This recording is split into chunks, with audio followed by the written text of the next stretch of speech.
Tere päevast! Kell saab varsti kohe 4 päeval, mitte öösel. Valgem ka, jah. Ja mõtlesin, ma istun siin kollide pingil, kasutan ära sobivat aastaaega, sest suvel on see mõnikord raske kohta saada, sest suvel on sellel pingil mu sõbrad kollid. Kuigi äkki nad on praegu käinud, sest kellegi konid on siin. Kes teab, äkki kollid on hetkeks peatunud. Aga üldiselt jah, suvel on nad siin pikemalt. Ja siis nad joovad siin viina ja õlut ja ma ei tea mida veel. Mõnikord söövad ka mingid krõbinaid. Ja siis mõnikord toidavad tuvisi ka. Kuigi need tuvitoitid on rohkem seal turu pool, need kollid. Aga jah, talvel nad on, mul tundub, et talvisemal hooajal, sügishooajal on nad siseruumidesse kolinud, mis laseb mul siin kollide pingil olla ja mõtiskleda. Kollid on huvitavad isikud.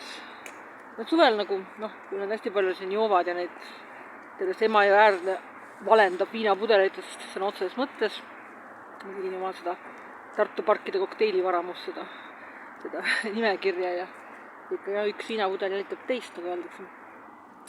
Et siis elad nagu ise seda raskelt üle ja lõpetad ise igasuguse joomise ära, oled karstlane kuude viisi. Aga nüüd talvel neid ei ole ja ma sain Hispaanias ka käidud, kus ma nägin sellist normaalset joomist. Ja siis saab nagu ise ka natuke alkoholi tarvitada, nii kui kollidele välja tulevad ja siis jälle kuidagi need hing hakkavad minema.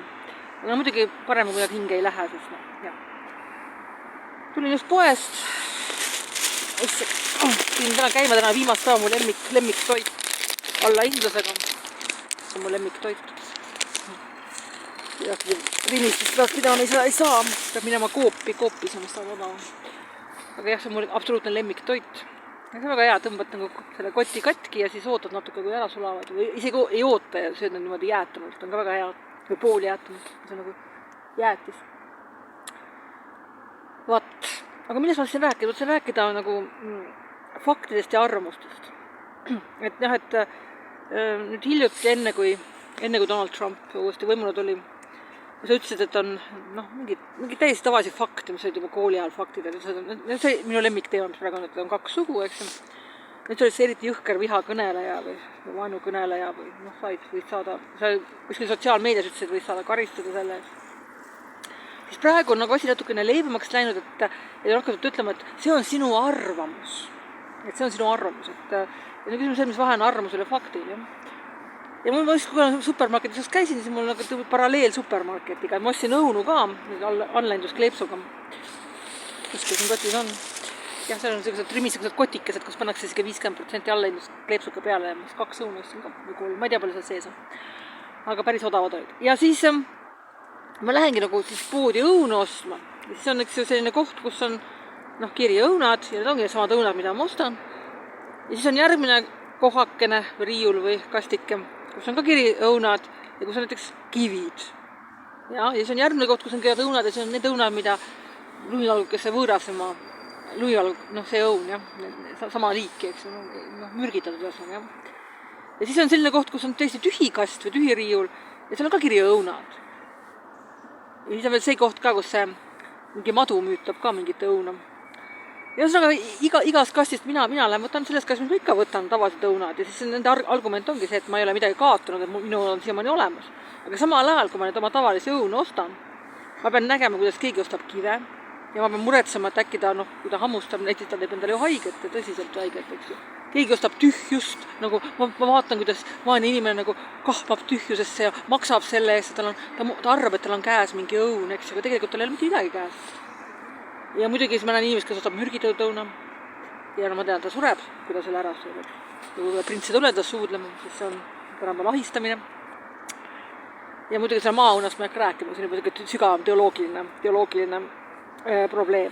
Aga põhimõtteliselt see, et jah, et nende argument, et mina ei kaota midagi, kui taandan oma nagu fakti arvamuseks, on nüüd puhas jama. Selles mõttes, et muidugi ma kaotan oma avaliku ruumi, sest ma pean hakkama seiklema kohas, kus mul hakkab õuda, eks ju. Mul on tõsiselt õuda, kui ma näen, mõni inimene hakkab kohe ära surema või tegutseb kuidagi, ostab õhku, eks ju, või kive. Ja siis, mis on strateegiad on tõmbuda avalikust ruumist kõrvale, et elada nagu oma, et mulli hakata tegema, igaüks läheb oma mulli, eks ju, ja ta selle teise mulliga enam ei suhtle, sest kuidas ma suhtlen selle teise mulliga, kui teine mull ostab nähtamatuid õunu. ja ütleb, et minu õunad on arvamus. Ei ole, minu õunad ei ole arvamus, minu õunad on kotis siin olemas. Ma viisin praegu välja tirida, sest mul on seal teiste asjad all. Aga nad on seal kotis olemas. Need on täiesti ehtsad. Vaat. Hõledaks läheb.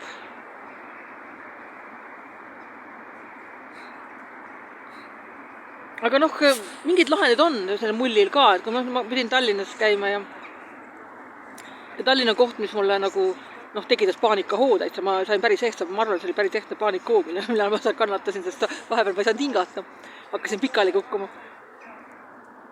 Aga tänu benchhüppele ei kukkunud, siis ma suutsin benchhüpped on seda, sa pead olema täpselt oleviku hetkes, sa ei tohi olla ühtegi pool sekunditki minevikus ega pool sekundit tulevikus, sa oled täpselt hetkes.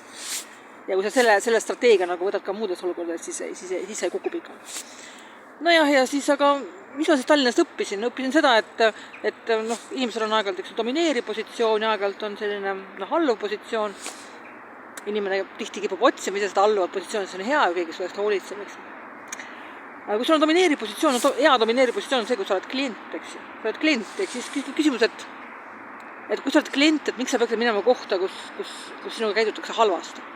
Kas sa oled masohhist või? Ja ma selle vastus ei peagi. Ja siis ma tegingi endale väga meeldiva, Tallinn on ebameeldiv linn, aga siin on midagi öeldud, on ebameeldiv. Võib-olla turistil ei ole seda ajalugu. Aga näiteks ma käisin automas Kalamajas, ma oleks saanud hea meelega kuskile minna tassikese kohvi juua, aga ma ei lähe ühegi sellisesse hipsterite kohvikusse.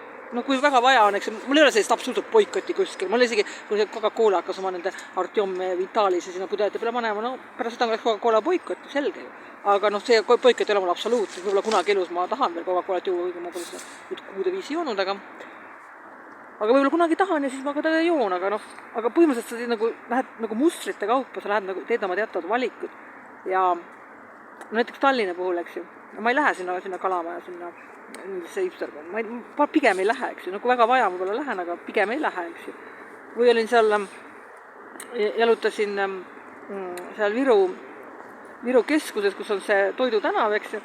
Ma näen, kuidas nad seal suhtuvad eesti keelde, eks ju. Ma ei lähe sinna. Võib-olla kunagi keegi kutsub, siis võib-olla jah, aga põhimõtteliselt ma ei taha. Või ma lähen, mis see Rotterdami või Rottermanni, mis see on see, mingid mustade kasside kogum seal Viru hotelli lähedal ka.